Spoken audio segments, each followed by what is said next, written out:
Hello everyone, welcome to foundation classes by Amit. अगर आप किसी भी टीचिंग एग्जाम की तैयारी कर रहे हैं तो ये क्लासेस आपके लिए मोस्ट इम्पोर्टेंट है। इसलिए अगर आपने चैनल को सब्सक्राइब नहीं किया है तो चैनल को सब्सक्राइब कर लें, बेल आइकन पर प्रेस कर ऑल नोटिफिकेशन को आप ऑन कर दें ताकि जब भी कोई क्लास अपलोड करूं आपके पास सबसे पहले पहुंचे। अगर आपको किसी तरह का कोई डाउट है, कोई इश्यू है, कुछ पूछना चाहते हैं तो आप इस कॉन्टैक्ट नंबर पर व्हाट्सएप कर सकते हैं, आपको रिप्लाई दिया जाएगा। चलिए स्टार्ट करते हैं। देखिए, ये हमारी आज की जो क्लास है ये आपकी इंग्लिश की क्लास नंबर 3 है। 2 क्लासेस हमारी हो चुकी हैं। आप प्लेलिस्ट में जाकर उन क्लासेस को देख सकते हैं। और आज हम जो करने वाले हैं मैंने आपको बताया, जैसे आपका चंडीगढ़ पीआरटी हो गया, आपका एस्टेट हो गया जो कि अभी आने वाला है, ट्रिपल एस भी हो गया। आपके जो टीचिंग एग्जाम्स है ना, उनमें इंग्लिश से रिलेटेड कुछ चीज़ें पूछी जाती हैं जो आपके वोकैब जो सेक्शन है उसके अकॉर्डिंग आती हैं, उसके अंतर्गत आती हैं। जैसे कि हम चंडीगढ़ पीआरटी को लेके चलते हैं। चंडीगढ़ पीआरटी में आपके 1 से 2 क्वेश्चन आपके वन वर्ड सब्स्टिट्यूशन के पूछे जाते हैं। और वन वर्ड सब्स्टिट्यूशन का मतलब क्या है? वाक्यांशों के लिए एक शब्द। आपने हिंदी के अंदर पढ़ा होगा। आपके 1 से 2 क्वेश्चन ही किसके पूछे जाते हैं? ईडियम फ्रेजेस के, जिसको हम अगर हिंदी में बात करें तो जिसको हम बोलते हैं लोकोक्तियां। ठीक है। इसी तरह से आपके जो 1 से 2 क्वेश्चन है वो स्पेलिंग के पूछे जाते हैं, यानी कि जो स्पेलिंग्स है वो करेक्ट कौन सी है या फिर इनकरेक्ट कौन सी है। और इसी तरीके से आपके 2 से 3 क्वेश्चन आपको एंटोनिम्स और सिनोनिम्स के पूछे जाते हैं।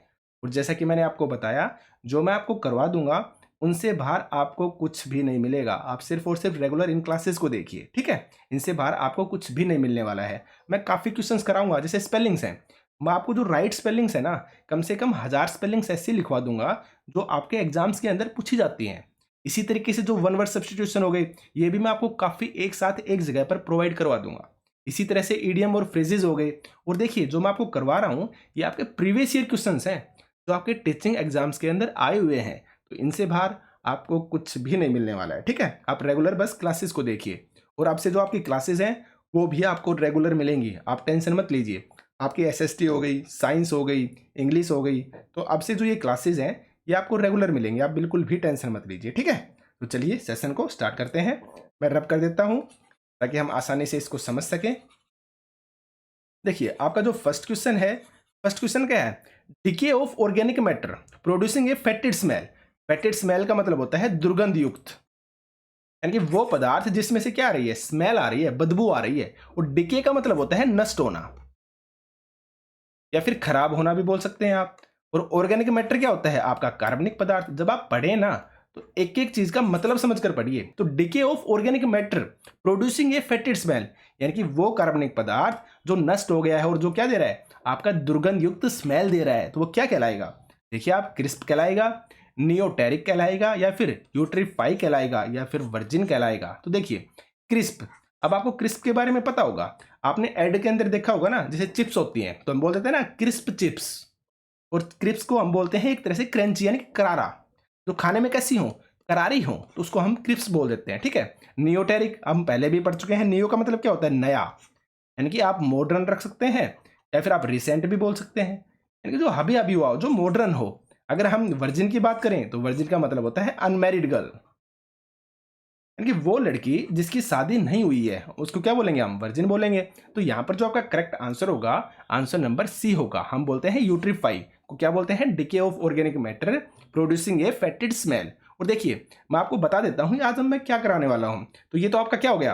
वन वर्ड सब्स्टिट्यूशन, मैंने आपको एग्जाम्पल बता दिया। उसके बाद हम देखने वाले हैं आपकी स्पेलिंग्स को, ठीक है। मैं स्पेलिंग्स के बारे में मैंने जस्ट बताया ना, तो ये भी आपकी 2 तरह से पूछी जाती हैं।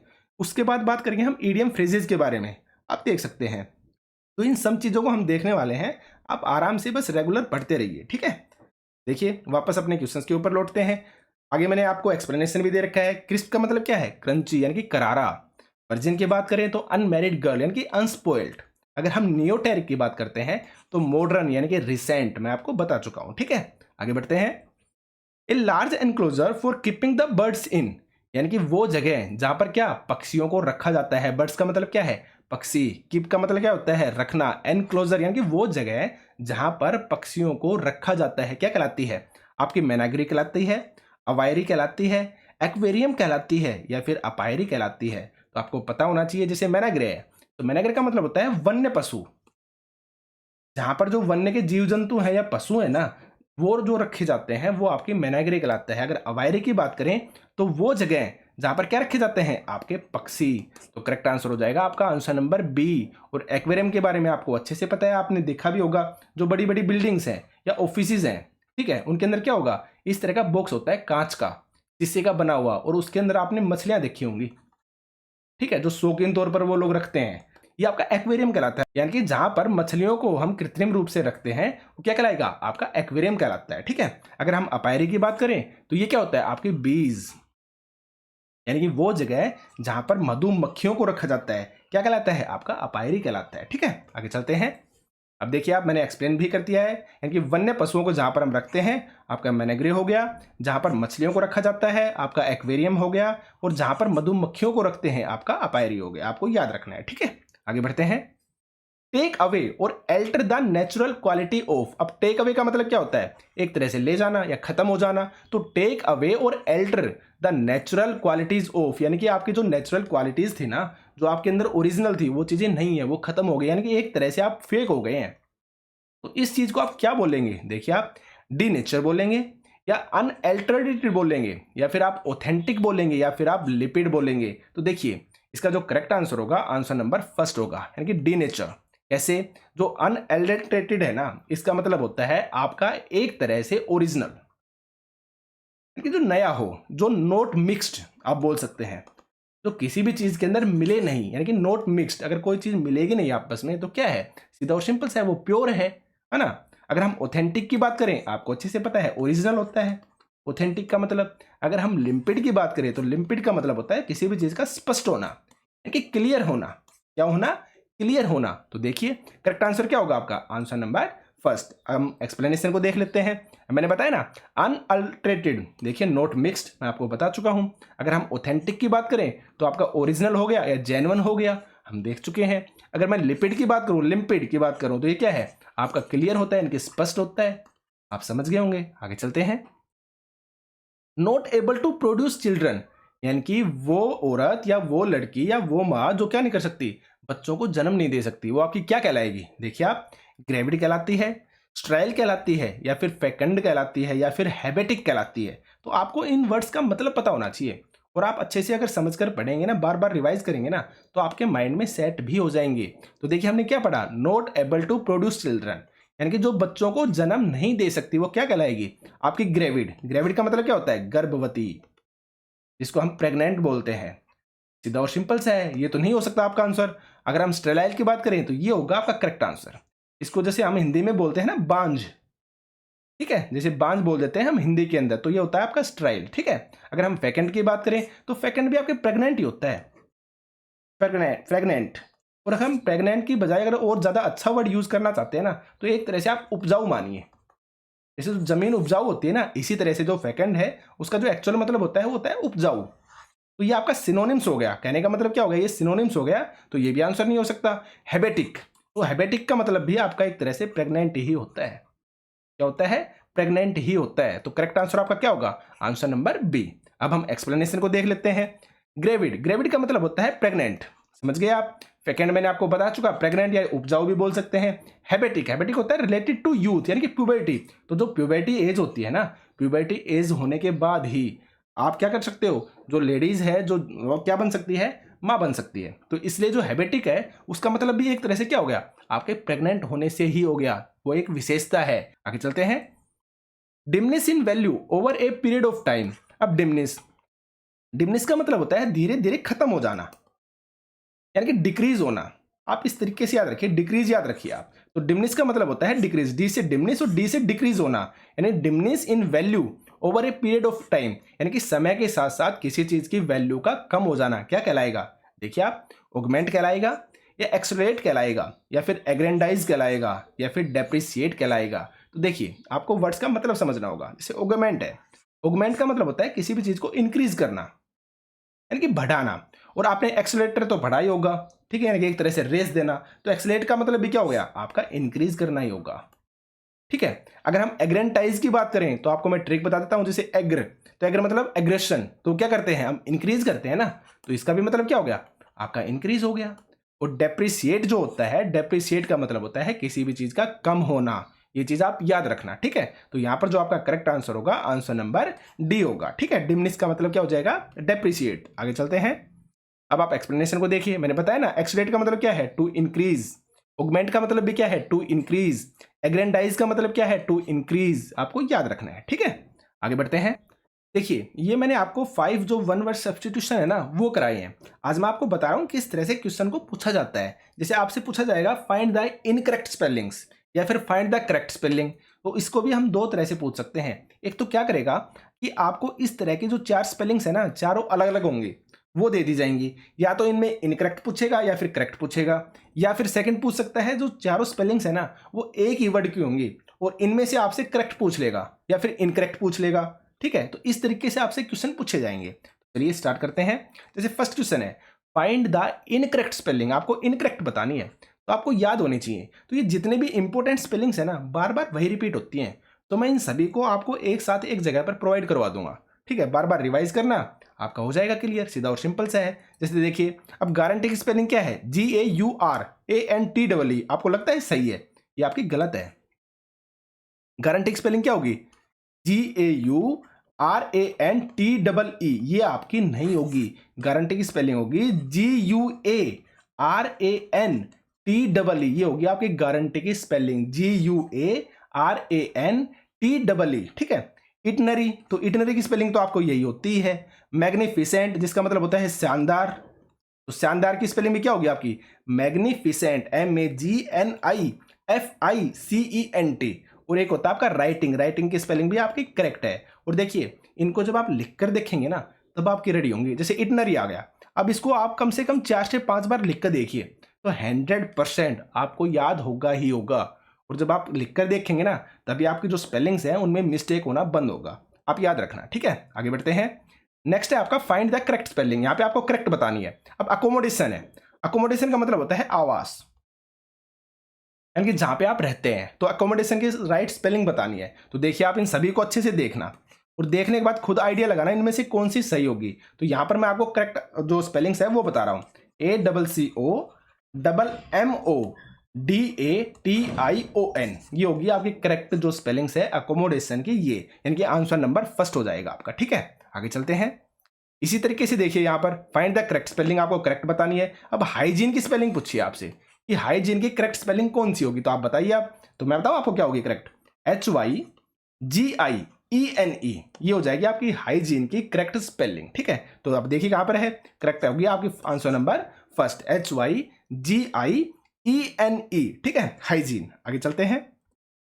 अब देखिए फाइंड द इनकरेक्ट स्पेलिंग, आपको इनकरेक्ट बतानी है। अब मैरिड है तो आपको पता होना चाहिए मैरिड की स्पेलिंग क्या है, MARRIED, जो कि आपकी राइट है। अगर मैं ऑफर्ड की बात करूं तो OFFERED, यानी किसी को ऑफर देना, ये भी आपकी करेक्ट है। अगर मैं बिलीव की बात करूं यानी कि विश्वास की, तो BELIEVE, ये भी आपकी करेक्ट है। अगर मैं एडमिटेड की बात करता हूं तो ये आपकी गलत है।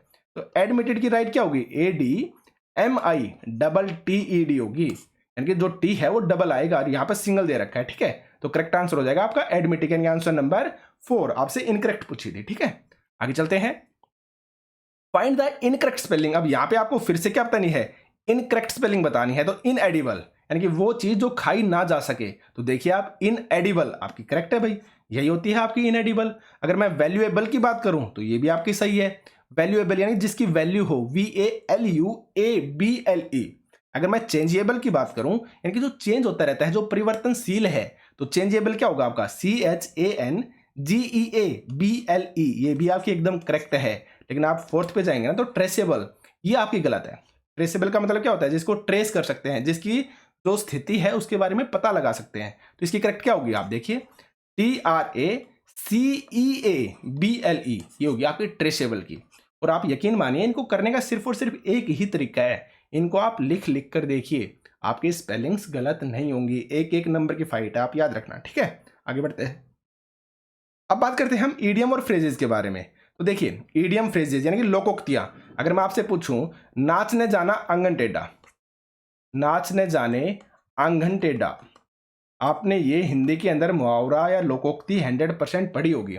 अब आप ये बताइए इसका मतलब क्या है, यहाँ पे कोई नाचने से रिलेटेड बात हो रही है या फिर यहाँ पे किसी आंगन की बात हो रही है, आप समझ गए होंगे नहीं हो रही ना बात। तो यहाँ पे हमें जो हिडन मीनिंग है ना वो समझना पड़ता है। नाच न जाने अंगन टेढ़ा का मतलब क्या है? अब वो काम उसको खुद तो करना आता नहीं है, लेकिन वो क्या कर रहा है, किसी और पर डाल रहा है या बहाना बना रहा है। ये होता है इसका एक्चुअल मतलब। अब यहाँ पे आप मतलब को देखिए और जो लिख रखा है उसका मतलब समझिए, दोनों एकदम डिफरेंट चीजें हैं। तो यहाँ पर हमें जो हिडन मीनिंग होता है उसको निकालना होता है। अब जैसे आपके पास फर्स्ट क्वेश्चन है, life from hand to mouth.